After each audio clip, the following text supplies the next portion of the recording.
Hello, this is Kathy Beatty with Divorce Support Anonymous coming to you on a Friday night. I know it's been a while, so thank you for your patience and thank you for showing up this evening to listen to me, hopefully, give you some hope, some tools, some techniques as you go through the process and the trauma of divorce. I don't know where you're at tonight, but I do know that as we go through the process of divorce, even after divorce, we can have a perspective that's a little bit warped.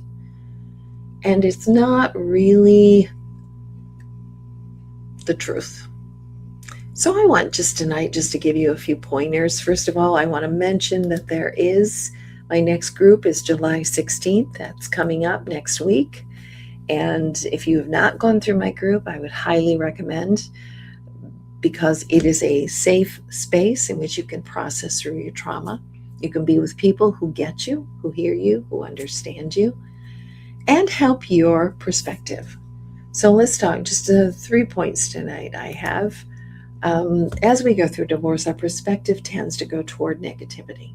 It's very natural for us to go to anxiety, depression.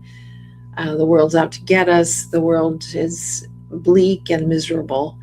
That's just part of the grief that we are going through as we go through divorce. So it's very natural, very natural. It can give us a perspective that the world is no good, that life is over.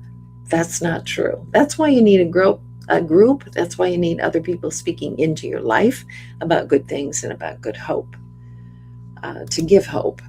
Um, we make conclusions too early. We have made the decision, oh, I know how the rest of my life's going to go. It's going to be miserable. I'll never be happy again. I'll never be with anyone again. My life is through. Don't make conclusions too early. Just don't, because you just don't know. And some good things can come. Yes, even through this, some good things can come. So don't make conclusions too early. And it's very natural for us to think that we can keep the same level of productivity as we go through divorce. That is not the case. That is not the case. In fact, research shows that it takes about 3.5 years to get back to full working capacity going through divorce. So give yourself a break. That's all I'm asking from this statement. Give yourself a break. Don't expect so much from you. You wouldn't expect that if you were hit by a car and in the hospital with broken legs, would you? Of course you wouldn't. You would have mercy and compassion on yourself. Now is the time to do it as you're going through the trauma of divorce. So our perspective can be very warped.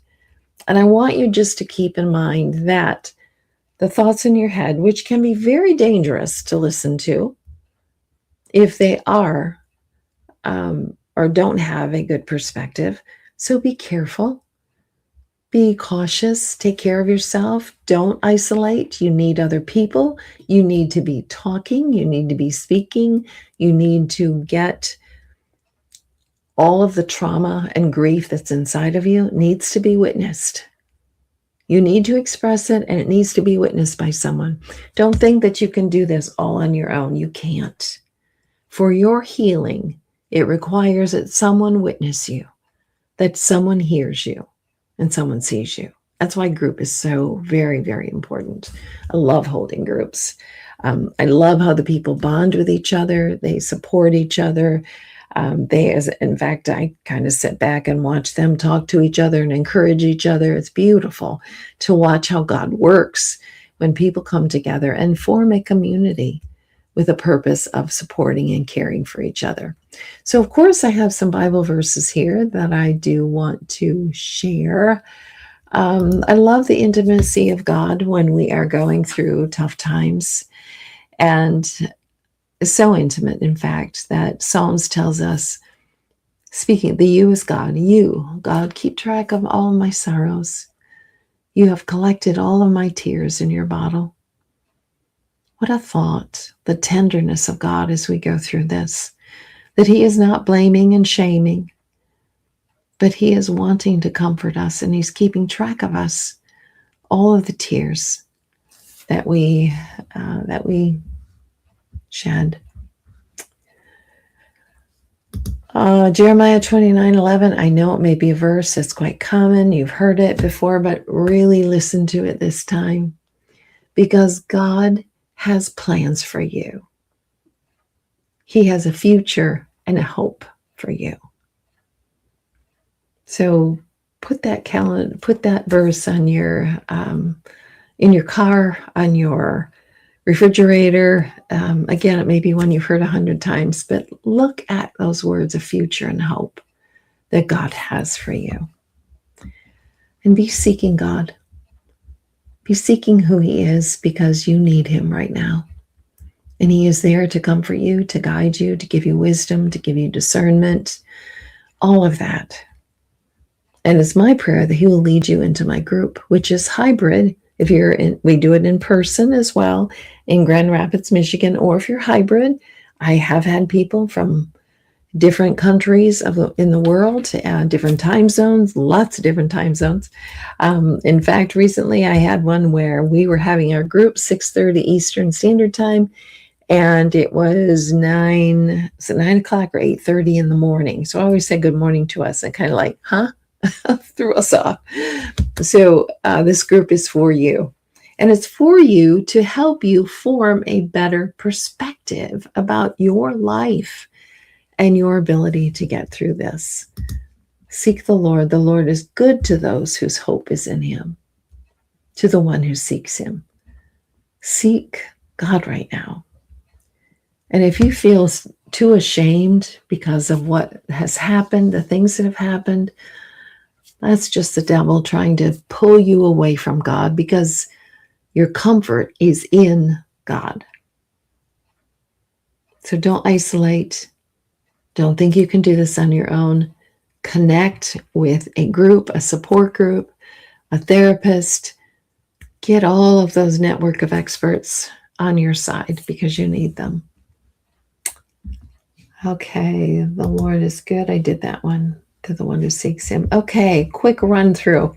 Your perspective right now is a little bit shaded, and that's totally understandable. But watch your self-talk right now. Be your own best friend as you go through this. You're facing enough. And that's true for those who are through and finished a divorce. There's still a lot of things to work through and blame and shame to get rid of. That's why I do a group called Building Your Life After Divorce, which, by the way, we've only had 1 week. So there still would be room for you on building your life after divorce. So it's totally natural if we tend toward negativity. We don't have to stay there. In fact, when we tend toward negativity, that's when we should be compassionate and merciful to ourselves and realize we're going through a trauma. Okay, so we need to comfort ourselves, and we certainly need God's comfort. Don't make the conclusions about life, about yourself right now. Just don't, because you can't do them accurately. Give things time. Work on your healing. Don't set high expectations for yourself right now. Even after you've gone through a divorce, give yourself that grace, that compassion, that mercy to let life kind of calm down and maybe even rise up and with new things and new ideas and new people and new relationships and new friendships and all of the good things that come with life. So I hope this has been of help to you. I hope that hope to see you try every Friday night. But this summer has been crazy busy. Anyway, watch your perspective. Watch your self-talk. What are your views right now about life, about yourself, about people in general? Watch your perspective. Keep it healthy. Get the support, the help you need to give you the hope to have a better perspective about life. This is Kathy Beatty, walking with you every step of the way through the trauma and after the trauma of divorce. Have a good evening.